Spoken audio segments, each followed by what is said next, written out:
Vayamoyin is this massive movement that we have now, Baruch Hashem, inside our Jewish world. And there are so many that come out all the time. Who can follow all the Vayamoyins? But then, a few weeks ago, I saw Don Germazian, and it inspired me. I was blown away by not just the story, but by his humility of giving over the truth. I was so blown away by it. I went to school that day and I played it for my boys on the board, and they all watched and they were wowed by it. But then one of my students, he said to me, "Rabbi, but does Hashem really want us to come back? I've done things that I shouldn't, I've looked at things that I shouldn't." And that was a beautiful story, but that worked for him. Does Hashem really want us to come back? And I told him the story I'm about to tell you. There was this incredible Rav who lived in Russia during the time when you were not allowed to practice Judaism in Russia. And unfortunately, although he really held on as much as he could, his children, they were taken off by the KGB, and they were taken into what it was that the Russian Communist Society would brainwash them with. They had sent letters home saying, "We're done with your Neanderthalic way of life, your old way of looking at things. You can go back to the caves with your Jewish aspect. We're enlightened now."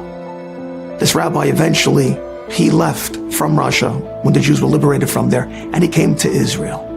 And he would end up building an incredible kiruv organization of Russians. 40 years later, he was once giving a shiur, and one of the Russians in the crowd had asked the same question that my student had asked me. "Rebbe, I know there's a concept of tshuva, but I've done so many things. I've looked at things I shouldn't, I've eaten things I shouldn't. I've broken that which God built. Does he really want me back?" And the Rebbe, the Russian Rebbe, who for years had put up with so much, who had never really cried all that much through all the pain he'd been through, staying staunch and strong, stoic, finally broke. And he began crying. And he went over to that man, and he held his hand and he said to him, my sons that the Russians took from me, if they would walk through that door right now, if they would walk through that door and come running up to me and say to me, Abba, Tati, I'm so sorry, we've been so far, please take us back. You think I would hesitate for a moment?